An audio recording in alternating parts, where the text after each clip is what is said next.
આજના વિડીયોમાં ભૂરખ્યાથી સાળંગપુર સુધીની રોડ ટ્રીપ તથા બંને મંદિરમાં જમવા તથા રહેવા માટેની શું વ્યવસ્થા છે એની સંપૂર્ણ માહિતી આપેલ છે અને બંને મંદિરનો ઇતિહાસ પણ જણાવેલ છે.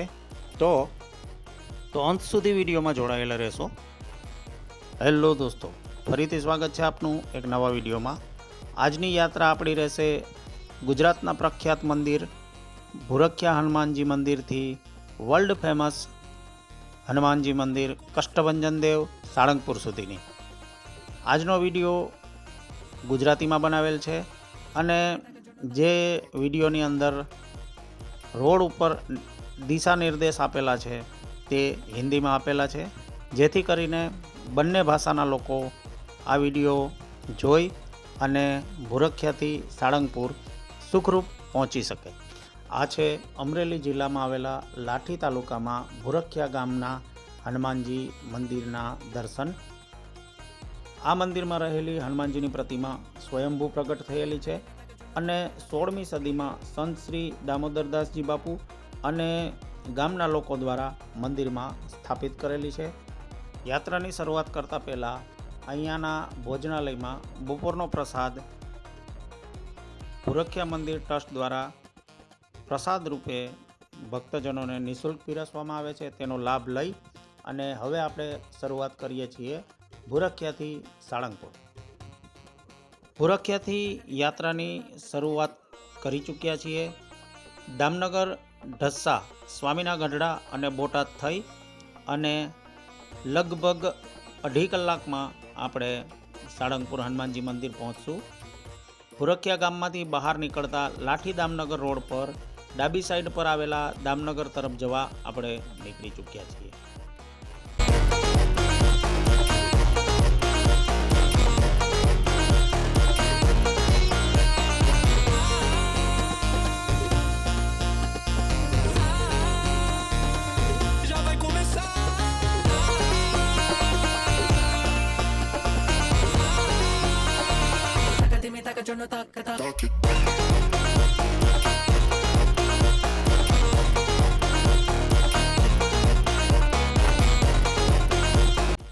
દામનગરથી જમણી તરફ દામનગર ગામ, ગારિયાધાર અને પાલીતાણા આવેલ છે અને ડાબી તરફ ઢસા, ગઢડા અને બોટાદ સાઈડ જવાનો રસ્તો આવેલ છે.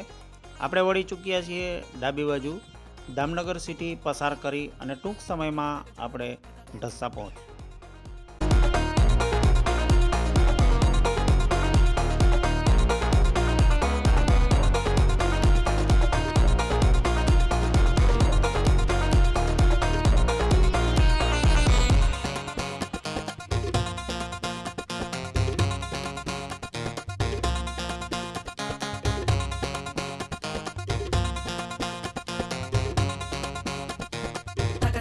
Yo no taca.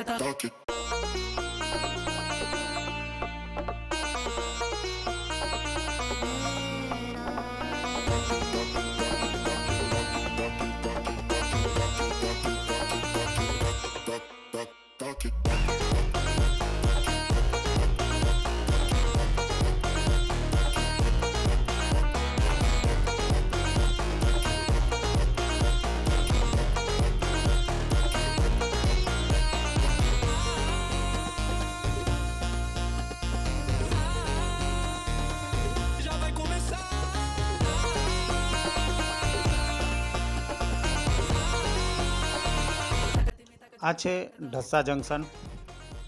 આપ ભૂરખ્યા જવા ઈચ્છતા હોય તો જૂનાગઢ, વેરાવળ, જેતલસર સાઈડથી તથા સુરેન્દ્રનગર, બોટાદ સાઈડથી ટ્રેન દ્વારા અહીંયા ઉતરીને પણ ભૂરખ્યા હનુમાનજી મંદિર જઈ શકો છો.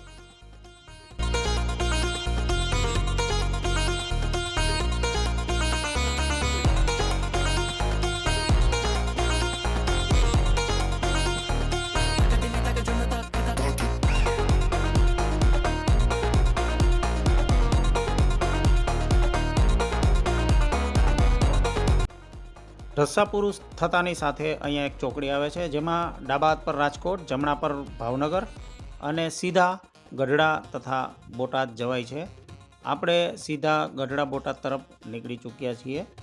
રસ્તો 60-70ની સ્પીડ પર કાર ચાલે એટલો સારો છે, એટલે આપની આ યાત્રા આરામદાયક રહેશે.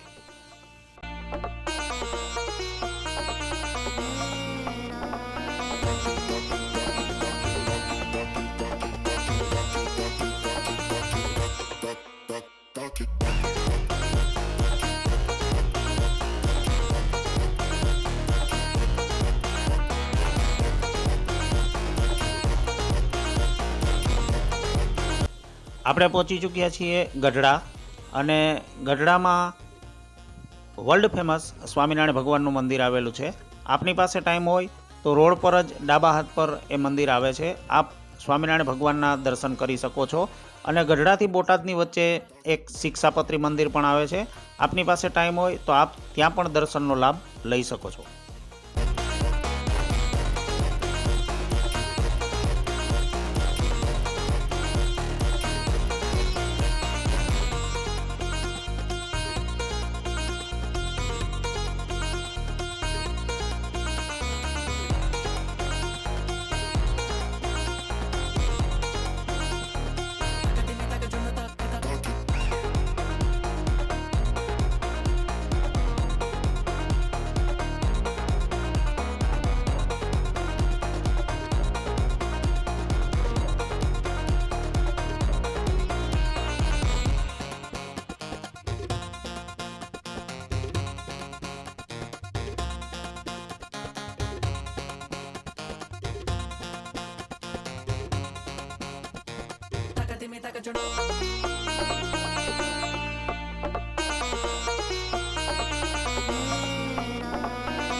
Yo no taca.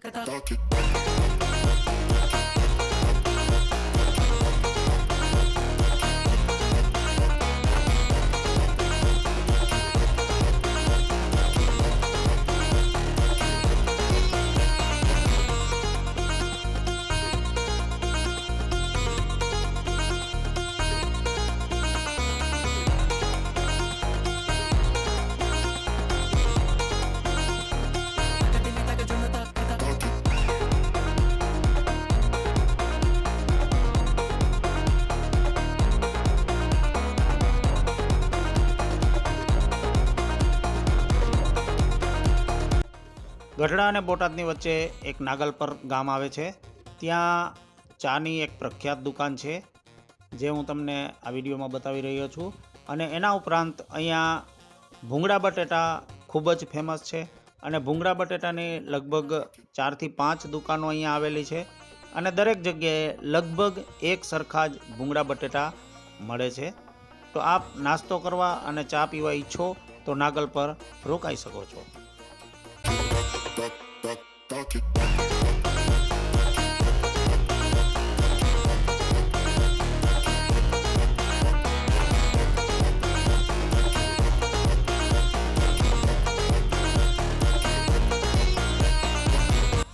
નાગલ પરથી આગળ વધતા 6 કિલોમીટરમાં બોટાદ સિટી આવે છે.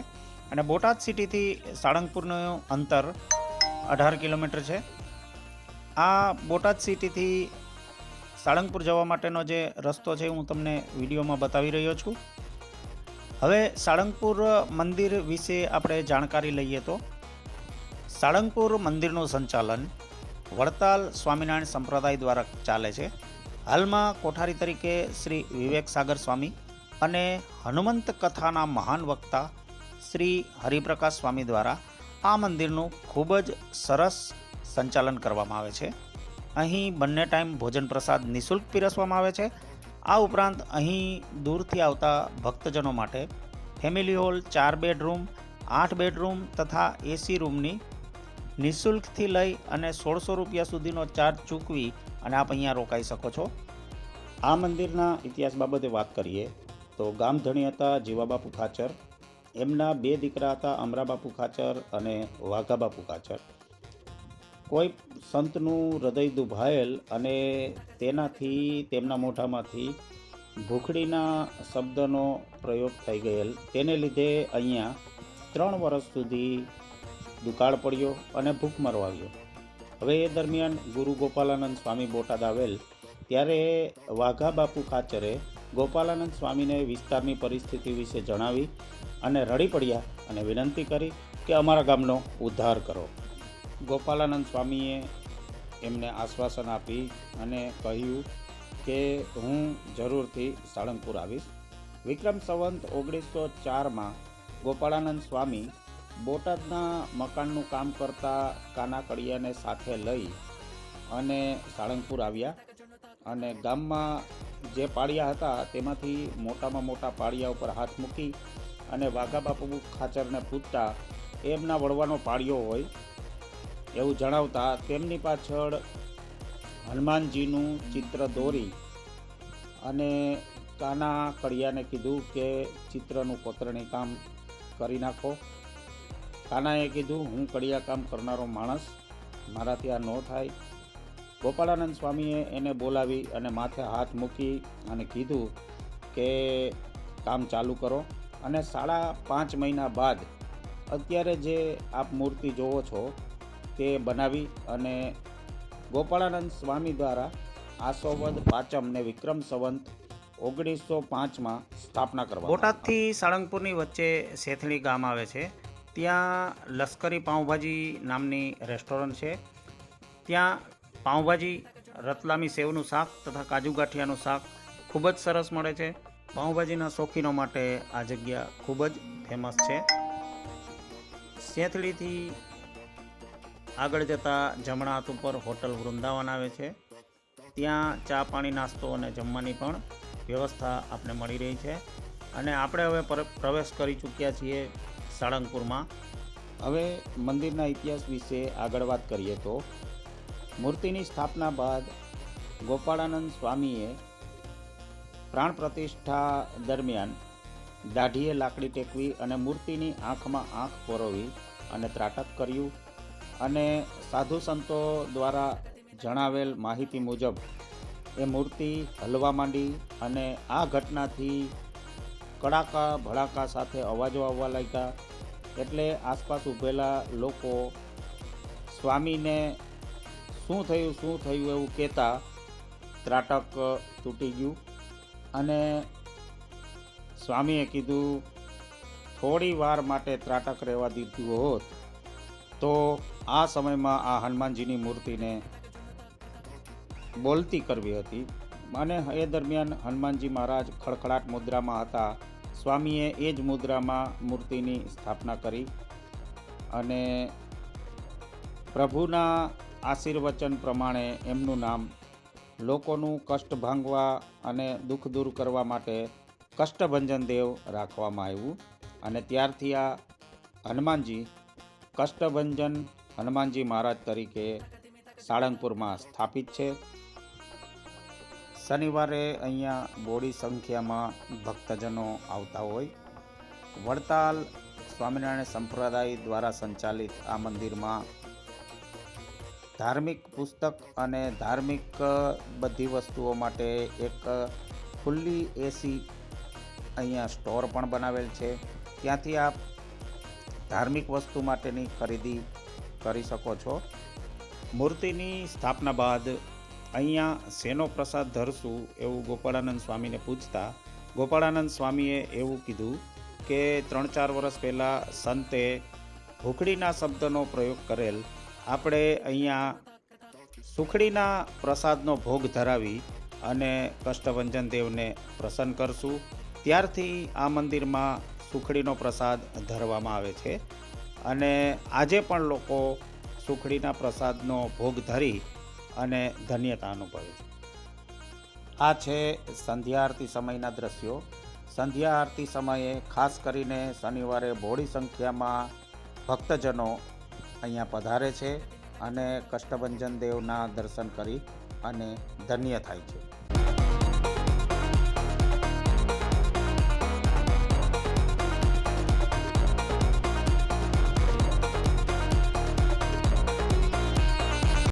હનુમાનજી મંદિરની પાછળ અને વ્હાઇટ હાઉસ ધર્મશાળાની સામે ખૂબ જ મોટી પંચધાતુની હનુમાનજી મહારાજની મૂર્તિ સ્થાપિત કરવામાં આવેલ છે અને આ મૂર્તિનું નામ કિંગ ઓફ સાળંગપુર રાખેલ છે.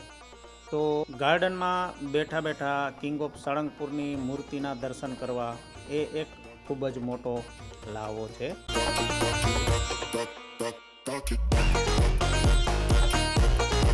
રાત્રિના સમયે ધર્મશાળા તથા કિંગ ઓફ સાળંગપુરની મૂર્તિ લાઇટોથી ઝગમગી ઉઠે છે. આજે આપણે યાત્રા કરી ભૂરખિયા હનુમાનજીથી કષ્ટભંજન દેવ સાળંગપુર હનુમાનજી મહારાજની. રાજકોટથી ભૂરખિયા જવા માટેનો જે રૂટ છે એમનો વિડીયો પણ મારી ચેનલ પર ઉપલબ્ધ છે. તો આપ એક જ દિવસમાં રાજકોટથી ભૂરખિયા થઈ અને સાળંગપુર કષ્ટભંજન દેવના દર્શન કરી અને પરત રાજકોટ જઈ શકો છો. આ છે વ્હાઇટ હાઉસના અંદર આવેલું ધર્મશાળા બુકિંગનું કાઉન્ટર અને આ છે રાત્રિના ધર્મશાળાનો નજારો.